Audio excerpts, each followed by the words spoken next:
পবিত্র হজ পালনে সরকারি ব্যবস্থাপনায় ২০২৬ সালের জন্য ৩টি নতুন প্যাকেজ ঘোষণা করেছে ধর্ম মন্ত্রণালয়।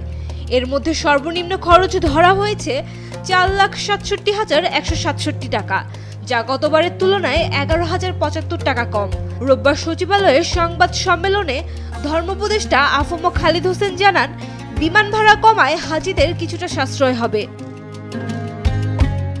সরকারি প্যাকেজ ১-এ খরচ ধরা হয়েছে ৬,৯০,৫৯৭ টাকা। এতে হারাম শরীফ থেকে সর্বোচ্চ ৭০০ মিটার দূরে এবং মদিনার কেন্দ্রীয় এলাকায় আবাসনের ব্যবস্থা থাকবে। এক কক্ষে সর্বোচ্চ ৫ জন থাকবেন। প্যাকেজ ২-এ খরচ ৫,৫৮,৮৮১ টাকা। আবাসন হারাম শরীফ থেকে ১.২ থেকে ১.৮ কিলোমিটার দূরে হবে এবং এক কক্ষে সর্বোচ্চ ৬ জন থাকতে পারবেন। প্যাকেজ ৩ নতুন সংযোজন, যার খরচ ৪,৬৭,১৬৭ টাকা। এতে আবাসন হবে মক্কার আজিজিয়া এলাকায় এবং মদিনার কেন্দ্রীয় এলাকার বাইরে। এক কক্ষে সর্বোচ্চ ৬ জন থাকতে পারবেন।